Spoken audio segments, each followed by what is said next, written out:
Hello! In this lesson we're going to talk all about significant figures. We'll learn about what they are and why they're important, and I'll teach you how to determine the number of significant figures. Then we'll go over some examples and also some practice problems as well. Your book defines significant figures as all digits that occupy places for which an actual measurement was made, and the places actually measured include the one uncertain or estimated digit. So basically, significant figures are all possible digits plus one guess. So to figure out exactly what that means, let's imagine that we want to measure this strip of metal we see here. And we have two rulers with which to do so. The ruler on the bottom here is graduated only in whole centimeters, while the ruler on top is graduated in tenths of centimeters. So when we go to measure the piece of metal using the bottom ruler, we see that its length is just a little over 8.5 centimeters long. So we estimate its length to be 8.6 centimeters, where the 6 is the estimated portion of the measurement. Now, using the top ruler, we get a little more accurate measurement here. We can see that the length of the metal goes just past the 8.6 centimeter mark here, and then we will estimate one digit further. So we estimate the length of the metal strip to be 8.63 centimeters long. Once again, this is a little bit more accurate measurement than this first one here. So the second measurement has more significant figures. It has 1, 2, 3 significant figures, where our first measurement, which was less accurate, has 1, 2 significant figures. Significant figures are so important because they tell us how exact a measurement or a piece of data is. Your result cannot be more precise than what you're actually measuring. Now let's say you want to do the calculation 62 divided by 41. So you plug it into your calculator and you get this terribly ugly answer here. 1.51219512. Now you're going to want to round that answer before you put it on your answer sheet, but how do you know how many places to round to? Well, if you know the number of significant figures in the problem, it'll tell you how many significant figures your answer should be. So I'll show you this, and then later I'll explain the details. We see that 62 has two significant figures, the 6 and the 2. So we have two significant figures here. And then 41 also has two significant figures, the 4 and the 1. So we have two significant figures here. So this tells us that our answer is also going to have two significant figures. So the 1 is going to be significant, and the 5 is going to be significant. Now remember that you're going to have to round, but in this case, since the 1 comes after the 5, we aren't going to have to round up. So our answer is going to have two significant figures, and it'll be these two digits here. So our answer is going to be 1.5. And see, we have a 1 significant figure here, 1 significant figure here. So we have two significant figures in our answer. So now you're probably thinking, well, that's great, but how in the world do you know how many significant figures are in the problem? How did you know that there was two significant figures in the answer? So to determine the number of significant figures, I'm going to give you 4 rules to follow, and these rules are on page 36 of your book, and they're very easy. Rule number 1 is that digits other than 0 are always significant. This means that any number 1 through 9 that is not a 0 is considered a significant figure. So if you had a 5, that's always significant. If you have a number 1, that's always significant. If you have a number 3, that's always significant. If you have a number 9, that's always significant. If you have a number 7, that's always significant. If you have a number 4, that's always significant. If you have a number 2, it's always significant. If you have a number 8, it's always significant. If you have a number 6, it's always significant. Now let's do a couple examples using the first rule. So 96 grams, we here have a 9, that is a non-zero, so that is significant. And we have a 6, which is also non-zero, so also significant. So 96 grams has two significant figures. 61.4 grams, we have a 6 that's non-zero, we have a 1 that's non-zero, we have a 4 that's non-zero. That gives us 3 significant figures. 1, 2, 3. 0.52 grams, we have a 5, that is a non-zero number, we have a 2 that's non-zero, and then we have this 0 here that's leading, blah. So we have two significant figures. The second rule is one or more final zeros used after a decimal point are always significant. These are also called trailing zeros, so any zeros at the end of a number are significant if there is a decimal point in front of them. Now let's take a look at some examples using the second rule with what we've already learned. So 2.00 meters, we know that the 2 is going to be significant because it is a non-zero number. Now we have two zeros that are trailing, meaning they're at the end of the number, and they're after a decimal point, so these two zeros are also significant, giving us three significant figures. Next, 4.7200 meters. Once again, these three numbers here are non-zero numbers, so we know that they're significant, and we have two zeros that are trailing, and once again, after a decimal point, so they're significant as well, giving us 1, 2, 3, 4, 5 significant figures. 8.20 meters. We know that the 8 and the 2 are significant because they're non-zero, and then we have a trailing zero here after a decimal point, making it significant as well, giving us three significant figures. Now make sure that you're paying attention to the decimal point. We know from the previous example that 2.00 has three significant figures because we have the non-zero here, the 2, and then we have two trailing zeros that are after a decimal point. However, if we look at the number 200, 200, we see that we only have one significant figure because these zeros here do not follow a decimal point. So we have one significant figure, so pay close attention to that. Rule number 3 is that zeros between two other significant digits are always significant. This means that any zero sandwiched between non-zero digits are significant.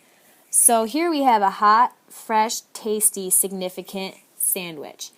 If these zeros here are in between significant numbers, which are non-zero, then these are always significant. So here are some examples using that third rule. 5.029 kilograms. We know that the 5 and the 2 and the 9 are significant because they're all non-zero numbers. And then we see the 0 here is sandwiched between the 5 and the 2. So that is also significant, giving us 1, 2, 3, 4 significant figures. 306 kilograms. Once again, we know the 3 and the 6 are significant because they're non-zero. And then we have this 0 here sandwiched between two significant numbers, giving us 3 significant figures. 12.00001 kilograms. We have 1, 2, 3 non-zero numbers, giving us three significant figures. In addition, we have 1, 2, 3, 4 zeros sandwiched between that 2 and the 1, giving us a total of 1, 2, 3, 4, 5, 6, 7 significant figures. The fourth rule tells us about when zeros are not considered significant, and that is zeros used solely for spacing the decimal point are not significant. The zeros are only placeholders. Basically, this means if the 0 is not final and after a decimal, or if it's not sandwiched between any two other significant figures, then it's not significant. So if it doesn't follow rule 2 or 3, the 0 is not significant. Anytime the zeros are leading, remember, but not sandwiched, or trailing and not behind a decimal, then they are not considered significant. Alright, and here are some examples using Rule 4 in addition to Rules 1 through 3. So 7,000 grams, we know we have one significant figure, that non-zero 7, and then here we see we have three trailing zeros. Now these zeros would be significant if we had a decimal point after the 7, but we do not. So these zeros are just trailing and not after a decimal, so they are not considered significant. No, no, no. So we only have one significant figure for 7,000 grams. Next, we know we have these three significant figures because they're all non-zero. And then we have these leading zeros, but they're not considered significant because there's nothing in front of them sandwiching them between two significant figures.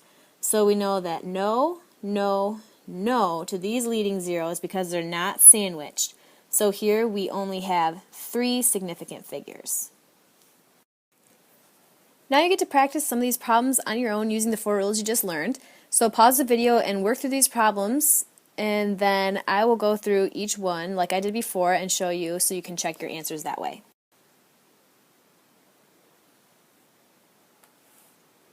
Okay, let's take a look. So for the first one, 42.7 meters, we have the 4 that is significant because it's non-zero, the 2 is also significant because it's non-zero, and the 7 is significant because it's non-zero. So we have 1, 2, 3 significant figures. Now for 0.012 liters, we know that the 1 and the 2 are significant because they're non-zero.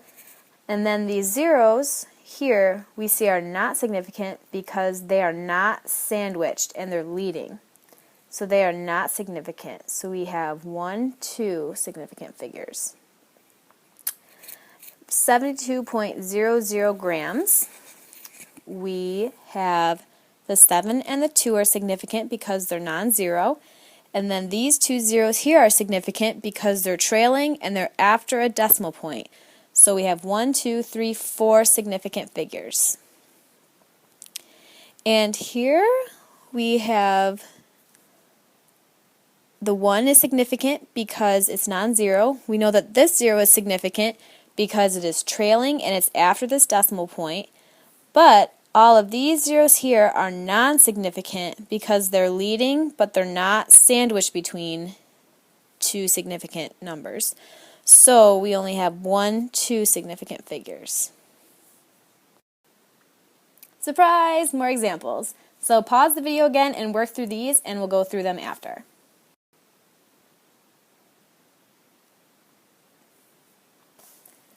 Okay, let's go through these ones. So we have 0.11233. So we know that all of these are significant because they're non-zero. Is this 0 significant? It's a leading 0 and it's not sandwiched, so no, it is not significant. So we have 1, 2, 3, 4, 5 significant figures. Now we have 0.1003. Once again, we know that the 1 and 3 are significant because they're non-zero. We have these 2 zeros in the middle. They are significant because they're sandwiched between the 1 and the 3. This 0 here, however, is not significant because it's a leading 0 and not sandwiched. So no to this 0. So we have 1, 2, 3, 4 significant figures. 0.012. We know the 1 and the 2 are significant because they're non-zero. And we know that the 2 zeros are not significant because they're only placeholders because they're leading zeros and they're not sandwiched between two significant figures. So here we have 1, 2 significant figures. 603.075. We know that our 6, our 3, our 7, and 5 are all significant because they're non-zero. And then we see that this 0 is significant because it's sandwiched between that 6 and 3. This 0 is also significant because it's sandwiched between the 3 and the 7. So we have 1, 2, 3, 4, 5, 6 significant figures. 72.00. We know that the 7 and the 2 are significant because they are non-zero. Also, the 2 zeros are significant because they're trailing and they're after this decimal point here. So we have 1, 2, 3, 4 significant figures. Once again, remember that if this decimal point was not here on the 72, then these zeros here would not be significant because they're trailing, but they're not after a decimal point. So in that case, we would only have 2 significant figures.